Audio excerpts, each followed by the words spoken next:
ஆனா எனக்கு ஒண்ணு தெரியும், கர்த்தர் ஏதோ இந்த நாட்கள்ல செய்ய போகிறார், ஏதோ இடைவிட போகிறார் தெரியும். கர்த்தர் சொல்லுகிற ஓடிராத ஓடிராத ஓடிராத, பிரச்சனைக்கு பயந்து ஓடிராத.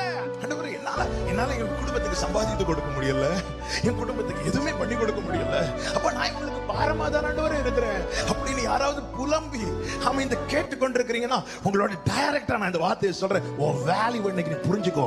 ஒன்னு அந்த குடும்பத்தின் நடுவில் நிக்க தேவன் கிருபை தந்திருப்பது, அந்த குடும்பத்தை விழுங்கும்படிக்கு போராடுகிற பெலிஸ்தியரை மடங்கடிக்க.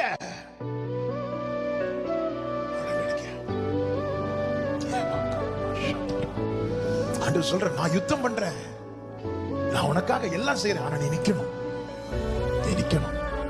சில சொல்லுவாங்க தெரியுமா, நீங்க சும்மா நின்னா மட்டும் போதும், மீதி நாங்க பாத்துக்கிறோம் சொல்லுவாங்க தெரியுமா. நீங்க அதுல நிக்கணும்.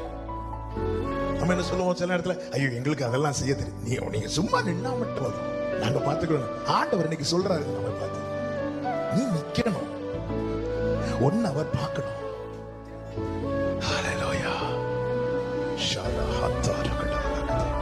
சூறை செடிக்கு கீழே போதும்னு போய் படுத்தான் எலியா. ஆண்டவர் விட்டாராம், எழும்பி நிற்க பண்ணினார். அவனை வந்து கர்த்தருடைய பர்வதத்துல வந்து நிற்க மட்டும் அவனை துரத்திட்டே இருந்தார் ஆண்டவர். எங்க போய் படுத்து இருக்கிற, எழும்பு வந்து நில்லுண்டார். நீ நின்னாதான் எலிசா அபிஷேகம் பண்ணப்படுவான், எகு அபிஷேகம் பண்ணப்படுவான். எகு யாரு? இந்த இயேசபேலை முறியடிக்கும்படி கர்த்தர் தெரிந்து கொண்டவன். அதற்கு எலியா, நான் என்ன செய்யணும்? அதான் எகுவை வச்சு எலிசாவை வச்சு நான் செய்வதை செய்யணும்னா, எலியாவை நீ நிக்கணும், நீ நிக்கணும். என கேட்கிற அன்பு சகோதரா சகோதரி, உன்னுடைய அடுத்த தலைமுறையை கொண்டு கர்த்தர் நடப்பிக்கிற காரியங்கள் அநேகம் இருக்கிறது. அதை தேவன் நடப்பிக்க இன்று நீ தேவ சமூகத்தில் நிற்க வேண்டியது அவசியம்.